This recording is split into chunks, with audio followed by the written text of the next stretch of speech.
What is a mother, and what is ultimately involved in her decision to bear children? Letters to Our Unborn Children, an exploration of a woman's decision to remain child-free by choice, is a collaborative visual arts project that examines a woman's right to choose from a unique and deeply personal perspective, the conversations she must have, consciously or unconsciously, with her potential children when deciding not to bring them into this world.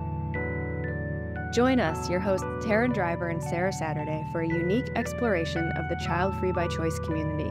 This podcast companion to the Letters to Our Unborn Children project will dive into the process, research, and conversations with women that we have had while putting together the paintings that make up the collection. Here we are. Hi, Tara. Hi, Sarah. So this is our first episode, the introduction episode, and we wanted to record this to sort of set up the rest of this mini-series podcast and explain who we are and what this project is, and just give people an idea of what to expect when they listen to this show. So do you want to start out? Who are we? Who are you? Sure.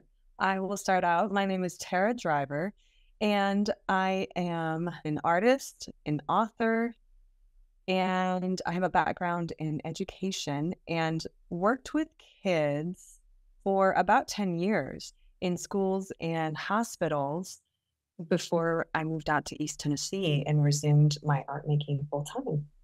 I'm Sarah Saturday, and I currently live in Nashville. I'm a musician, performance artist. I like to dabble in visual arts from time to time.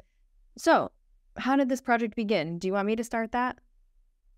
Yes, because it began sooner for you. It began for me when I was sitting in your kitchen. Right. Well, okay, so started for me in 2017. There's a note in my phone. Apparently, I was thinking about this idea of writing letters to my unborn children because at that time I was deciding once and for all whether or not I wanted to have children. And I had that idea, I put it in a note in my phone, and then I forgot about it. A few years later, I remember I was on a walk and the idea came back to me, and I started to see it as a collection of paintings that could be shared with other child-free women. I didn't really know how to put this idea together or anything. It just was the next iteration of this idea that had started in 2017. And so then I forgot about it again.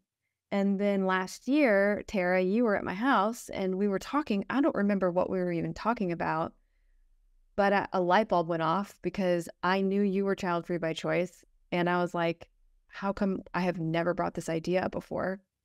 And so I think I pitched it to you that day. You did. It was July 2023. We were probably talking about family of origin. Yes. And we were sitting at your kitchen table. I remember this very clearly.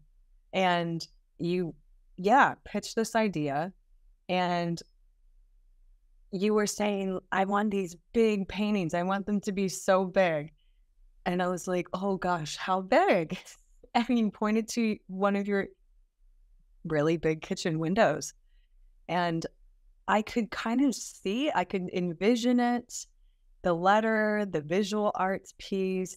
I just thought it was a really cool idea. And I honestly hadn't thought much about my child-free by choice stuff because there wasn't really any space for it. So it was not on the conscious level. But yeah, so we talked about it in that July, maybe August, and then just kind of let it sit a little bit, right? Yeah. And then I think we came back to it at the very end of the year and just decided, let's go for it. So I guess that's where we were at the end of 2023. I remember what some of the goals were. We did a really good job of outlining originally just what we thought what we wanted it to be and the timeline and stuff. It kind of all came pretty easily. I know for me, the goals were to talk to other women about their decision and pitch this idea of practicing writing a letter to their unborn children as a way of thinking about the decision. And I knew I wanted it to be big and collaborative. I think we both shared those goals. Did you have any other personal goals or anything that you were hoping to get out of it in the beginning before we knew what it would become? You know, I was so curious where it would go. I was curious about who the heck are these other women? I was curious to learn more about myself, really. But as far as actual goals, I think just learning was my main goal, learning and connecting. Yeah, and then we started writing, the artist statement and the project bio and all these things and realized, oh, we actually need to get very specific about who this is for and what we're trying to do. So we started talking about who this was for and maybe some of the language around it that we wanted to either reclaim or make sure we were defining very clearly. Right, right. And then the whole, gosh, that whole language, child free by choice, childless, child free, non parent, mother, mothering, um, the noun versus the verb. There's so much language around this that we had to think about and really untangle. So, but definitely working on like redefining mother, expanding on that definition became a specific goal for this. So, as this project kind of moved forward and what it wanted to be emerged, just kept emerging. Yeah, I think because we're both big fans of the Marco Polo app and have used it for so many years to keep in touch and to nurture groups of friends and one-on-one friendships. And I feel like that was one of the first ideas was, well, let's have a Marco Polo group that we can invite women into. And maybe it's just our friends and that's okay. But that's another way to talk about this and learn what people's experiences are. And so that became one of the goals was to create an active community around it on top of building this anonymous survey and asking a lot of questions. I don't remember how many questions there are, but there were a lot of questions on this survey, and we wanted it to be totally anonymous. We didn't know exactly who was filling it out.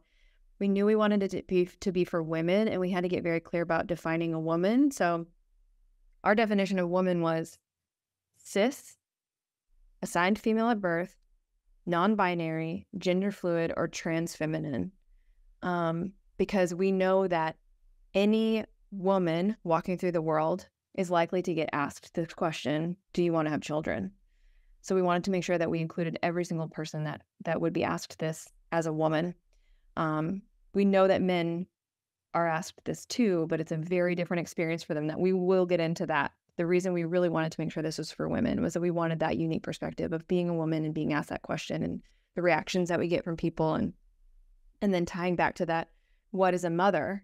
Did we want to take back that word a little bit? We decided that we really wanted to have this project to bring new meaning to the word mother and to introduce the idea that motherhood could be experienced across dimensions, relationships, genders, life experiences. Like anyone can be a mother. We are all mothers. There's a mother inside everyone.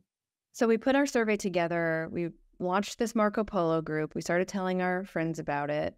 We contacted, emailed, messaged through Instagram, social media, any woman we could think of who didn't have kids and told them about this project and asked if they wanted to participate in the anonymous survey. Yeah, we put the survey out and we started just bombarding everyone that we knew and asking people to take the survey. And it was anonymous, so we didn't know who was taking it. We did start to get some answers coming in and people started joining this Marco Polo group.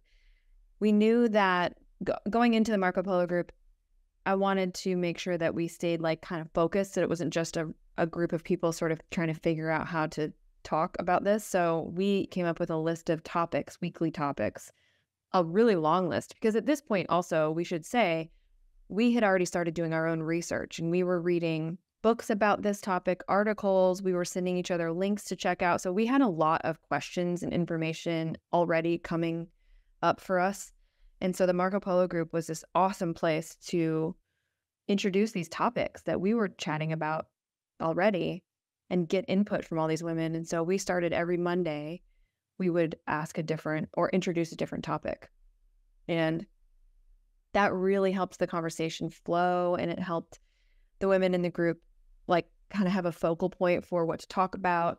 And yeah, we just very quickly, everyone in the group very quickly realized that we all had been very hungry for a space like this, a place we could go to talk honestly and openly about the experience, the process, the feelings around it, some unresolved feelings around it. Yeah, there was just this collective relief. And I remember, especially at the beginning, when we were still getting to know each other and building rapport and everything. And I remember so many of us, we would preface a statement with, is it okay if I say this? Yeah, I think it's okay. It's okay because I'm in this group. Like we had to keep reassuring ourselves and each other that this was okay. Yeah, it was really wild. And I mean, I was very profound for me personally because I had never talked in depth with people, anyone really, to the degree that I was already immediately feeling like I could talk in this group. So the group really took off, and we had, for months and months, we had a weekly topic. And while that was happening, we were getting all these surveys in. And the survey we were getting, and the Marco Polo group, we were getting members from all over the world too, not just the United States. So I want to call out the fact that you're white, I'm white, we're privileged, as far as like financially and our upbringing and other things. And we kept this survey anonymous, maybe to a degree that like was actually not useful in some ways because we don't actually know certain things about people that filled it out. Like a privilege check. Like, the women who are able to like publicly declare that they don't want children. Right. Are women like us. Right. Who have right. those like the right social conditions in order to do that. Right. And so maybe the privilege check is like historically women able to more publicly speak about this have been women who are white, middle class, educated, and secular. So maybe the key word is historically. Yeah. You've got Oprah and Kamala and Tracy Ellis Ross in this room together, all child-free by choice, all talking openly about that's a totally acceptable choice, and let's actually celebrate it. I feel like I've seen so many women of color coming out and talking about the choice not to have children. I hope this is shifting. And that's part of this podcast and this project helping to destigmatize women without children. And, as long as this is a thing, we need to keep speaking up. Exactly. Even if it's not perfect, and even if we, like some of the stuff we've been running into, people getting upset about things that we're like, we didn't, like, this isn't about politics. This isn't about things like abortion, but inevitably that stuff's going to come up. Right.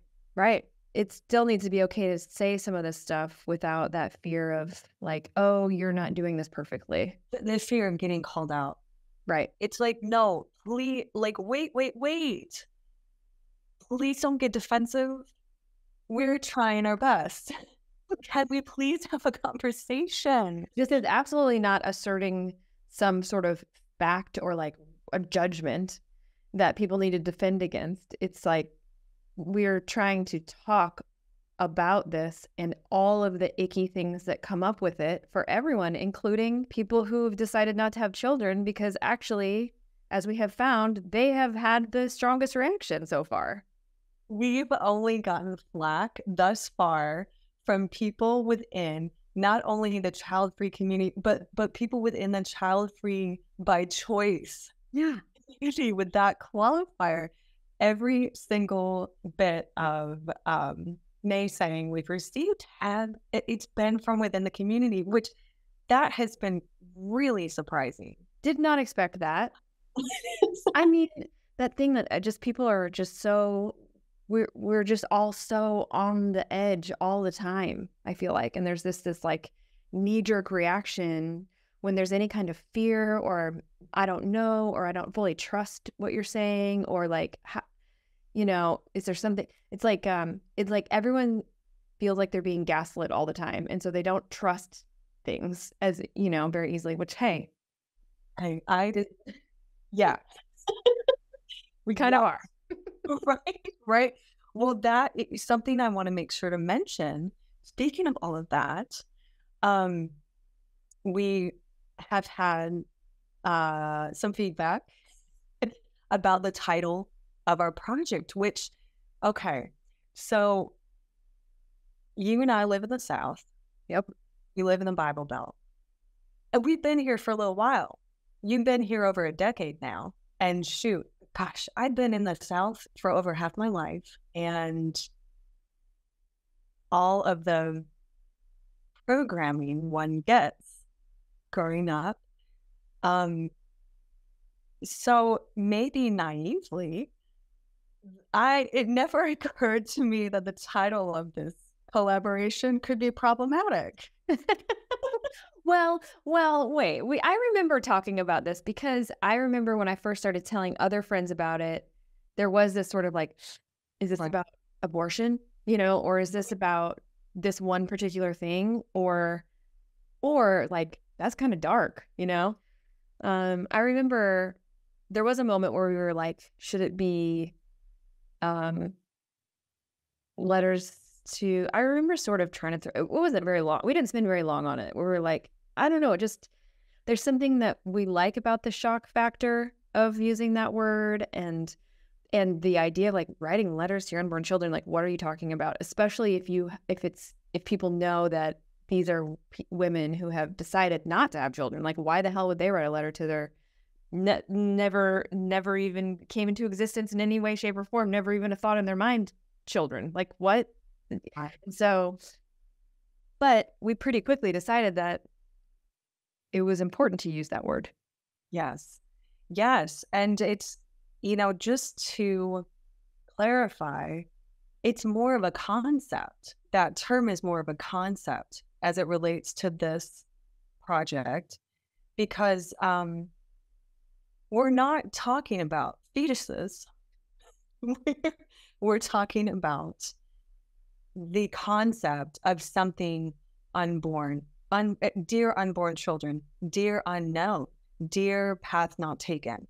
Yes. Now, some of the women who filled out the anonymous survey, I know there were a few who did have abortions who shared that. So maybe for them, it was dear unborn child.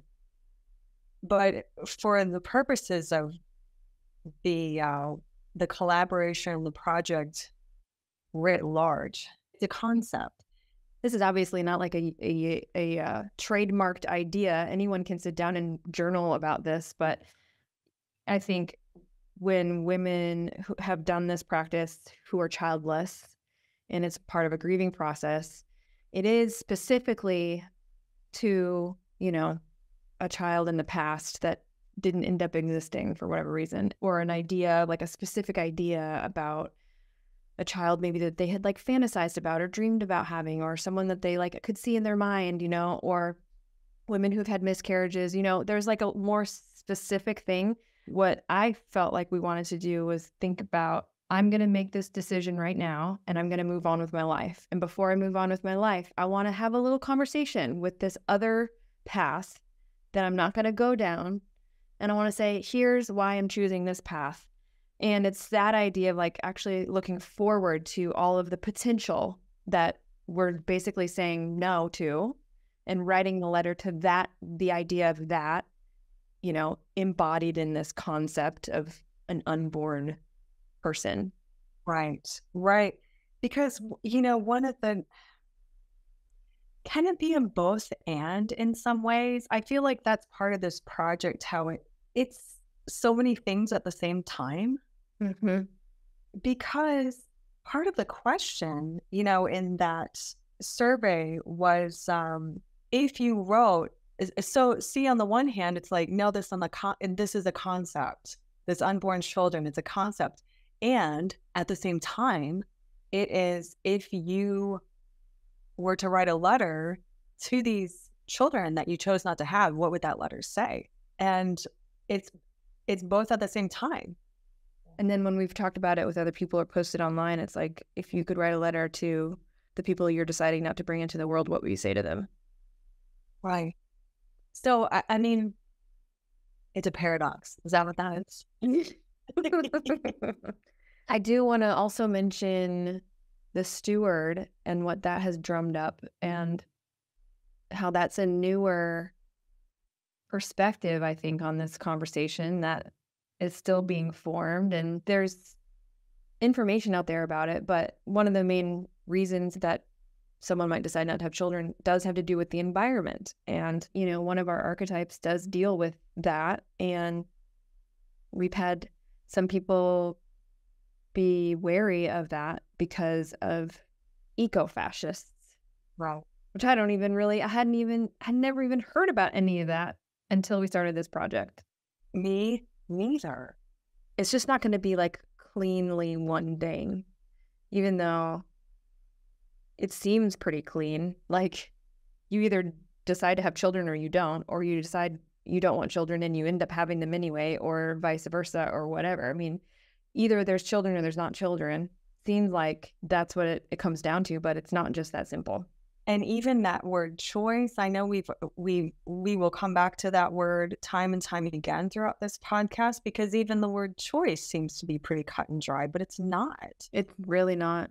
We've come across that, and we had this conversation with Peggy about language, and like once you start digging into this stuff, it becomes really important how what words we're using and what the connotations are of those words and what we mean by that and how people receive that. And there's no perfect word to describe everyone's experience. And it's really easy for the way we talk about this to make other people feel alienated. Just like I have felt alienated being someone who's decided not to have children, child-free by choice. I have part of the reason that this whole project has been healing for me is that I never, ever, ever talked about this with anyone, because I would end up either feeling guilty or made to question my choices or feel like my choices aren't valid. But it's like, it's really so much about just start getting the ball rolling on this stuff and not coming out and being like, we know exactly the right thing to say. We know exactly what all of this means. And we know exactly what everyone's experience is. And we've covered all the bases. And so, yeah, like the subtitle, An Exploration of a Woman's Decision, we picked that for a reason, because we wanted to illustrate like we've started exploring. We have not discovered all of the lands. Right. We do not have it all figured out. We really, really don't. We have a lot of questions, actually. Yes. I think another thing that we're doing that I like, we weren't really sure coming into this, were we going to try to interview like Oprah? Or were we going to try to interview, like famous child-free people? Were we going to just randomly look up people on Instagram? Were we going to find the people that run the child-free websites and talk to them? Were we not going to interview anyone? Were we just going to share the letters and the archetypes and the process? And then we have our, private Marco Polo group that has been a huge part of this process since the beginning. So we've now decided that we're going to do both. We're going to reach out to people that have in some small way affected our research or been a part of our research, and talk to the women who have actually been a part of making the letters.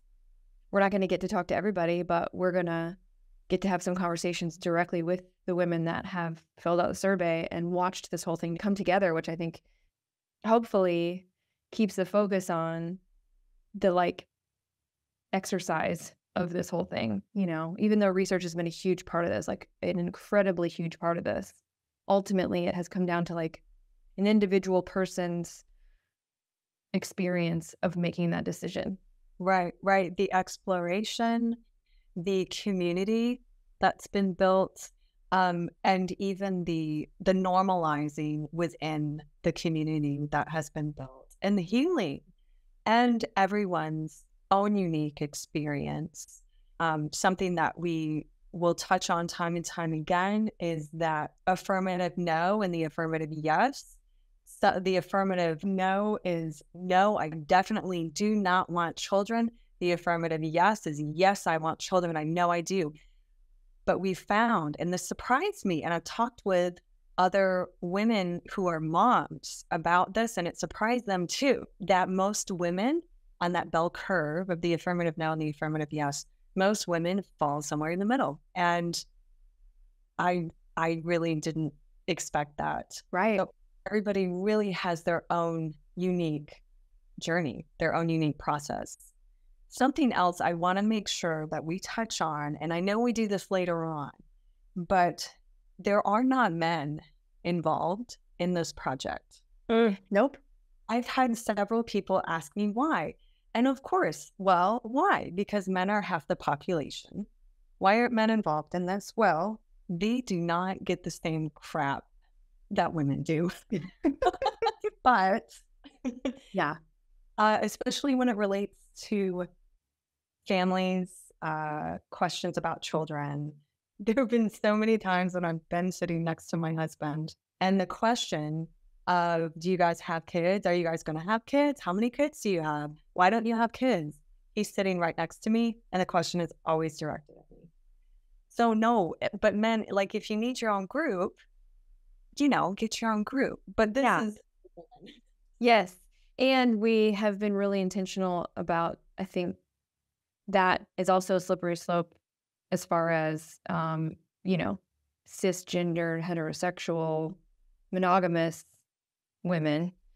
And we do have a lot of queer women in the group, and a lot of queer women answered the survey. And we also really wanted to make sure that by woman, we mean, yes, assigned female at birth, but also transgender, femme, non-binary, any person who is out in the moving through the world as a woman, passing as a woman, who is susceptible to that kind of, hey, are you going to have kids question. We wanted that perspective because it's like, we also learned, I think pretty early on, we had some women, some of the queer women in the group talking about how this whole thing is different for people in the queer community, because people in the queer community are already having to sort of, find their own safe spaces, create safe spaces.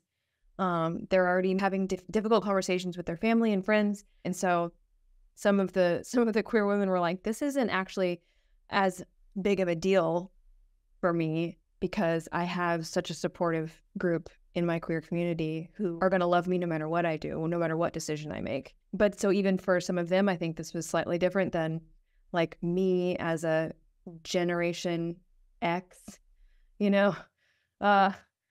cisgendered, hetero, married woman. It's just it's a slightly different experience. It's hard to make sure that we are making this conversation open and inclusive, and also that it's reaching enough people to keep it diverse and, a wide enough spectrum of perspectives. Yeah, and this is just a 9-month thing. Like if we had had like 2 years to promote the survey and conduct research and interviews and get things out to people, I mean, it would have been we would have had way more responses. Yeah, it's the thing about a collaboration, such a huge layered collaboration. You always get good information for like, well, if we were to do this again, Yeah, it's such a wonderful learning experience, and just logistically a wonderful learning experience, but also being made aware of blind spots, things like that. So. And we're still not even done. I know. Okay, so, wow. Okay, that was a bit of a tangent, but I think very helpful for this project to kind of illustrate the journey that we've been on for, oh my gosh, going on 10 months now. Our due date is coming up. But I want to get back on track with where we left off, which was, so we put the survey out, and now, we were at this point in the project where we needed to actually start talking about making the paintings and what that was going to look like. Yeah, right. The actual logistics. Like, how are we going to make this tangible? How are we going to turn this into a tangible art show? A huge part of that, I think, began when you and I went on that retreat. We went on that work retreat. So we went on this work retreat and gathered all of the surveys, gathered all of the information, and intensely went through all of the information. And we noticed that there were themes that emerged, and these themes were could be very easily, and there was some crossover, but pretty much these themes could be easily grouped into 12 different archetypes. So we started playing with that. But the other thing we were doing there too was trying to figure out, again, the logistics of the paintings, like how big are the paintings going to be? What are we going to use? How the heck are we going to? Yeah, I mean, I think we came in with a pretty good plan to that weekend because we knew we didn't have a lot of time. So first and foremost, we needed to read every single survey, which we had both kind of done that on our own, but we needed to go through together every single survey and read every single answer from all these 60 anonymous women. So we did that. I don't remember how long that took. It moved faster than I thought it would, but we went through each one. And I think pretty quickly while we were reading through them, we realized that the things that these women were saying were like so beautiful and so profound. And there were sentences in there that were like hitting both of us like, oh my God, this is poetry. So we just started pulling sentences and phrases out of the surveys. We didn't know that this was how it was going to go. We thought, oh, we're going to read all the surveys and get an idea of these themes, and then we'll write a bunch of letters ourselves, or, create some kind of poetry thing, just knowing it in our minds what people had said. But once we started reading the stuff, we're like, oh, it's writing itself. We actually don't need to do anything. So it really kind of naturally evolved from there. And then we realized, oh, these themes, if they're going to turn into a letter, there's very clearly like an archetype of the type of person behind each letter. We did not have that planned. We were like, well, we got to figure out how to put these archetypes together while they're right here in front of us. So I think I used my phone as a hotspot and got online, and we started, we used ChatGPT, which I think is an interesting part of this, to craft these prompts to ask ChatGPT to help us create these archetypes. And we had to do it several times until we really got into the flow of exactly what to say to ChatGPT, to say, describe the archetype and the characteristics of the archetype of this type of potential mother. And it was really cool how we were able to tweak those and get it down to like exactly what we both had in our minds for each letter. So we pulled together these 12 archetypes, and then we did the like stream of consciousness doodling exercise. Do you want to explain that? Oh, it's so cool. Yes. So we brought a boatload of art supplies in case we needed them. And with each archetype, we each had a piece of paper, and we sat across from each other, but we weren't looking at each other's pieces of paper. And we did these timed drawings. So after looking up one of the archetypes and talking about it and really honing it down, then we would draw for a short amount of time. And then we would show each other our drawings of what this archetype might look like, using line, shape, colors. And our drawings were so similar. The colors, the structure, the lines, so similar. And that's what we ended up basing the final paintings, the backgrounds of those on. It was kind of a combination of the drawings, the stream of consciousness drawings that we did. Yeah, so we left that weekend pretty much set with the plan. And you, being the painter that you are, the talented, experienced painter that you are, you went back to your home studio and you got these 12 3 foot by 4 foot canvases, and really did such a beautiful, diligent, humble job of really trying to honor what we had been channeling, that weekend for each piece. And so each piece is different and like special, and the size and the vibrant colors and the way that they line up with the inspiration. And then when you see the letters on them, it's like very clearly this beautiful, cohesive collection of archetypes. Yeah, the muses, I think, have been on our side the whole time. the creative muses, the collective unconscious, all of that, creating the actual letters after we pulled lines out, after we pulled quotes out from each letter, we put them together, we separately put them together, played with the order of the sentences for each one, and then you finalized them. You made them because you're one of your gifts is songwriting, and so you made them sound like a cohesive poem instead of these random ideas from different people, even though they all had their similarities, but you made them really sing. Really, you made them cohesive and made them like with the spacing that you use and the indentations and the punctuation and just how you ordered the lines made them more like letters and poems at the same time. Yeah, that was really fun, and it did bring up the same feeling of writing lyrics, and it was cool to play with other people's words because it's just a matter of moving things around and finding that flow where it hits you, when you hear each next word or sentence or part of the letter. And again, the muses, it was very easy. It really came together very quickly. That's what we're going to be sharing in this podcast is each letter from each archetype and the characteristics of each archetype. And we're going to talk a lot about those. And then we're going to dive more into the research and some of the topics and questions that came up for us and in our Marco Polo group about each of these different perspectives on the decision or that conversation that a woman's having with her own body, with her own potential children, consciously or unconsciously, about whether or not to bring them here. Okay, well, I'm excited to get started on this, and we've got some women to talk to. We've got some guests we're going to have. You and I are going to talk a lot about our personal experiences, and then we just have these beautiful letters and the inspiration behind them to share, and we hope everybody enjoys.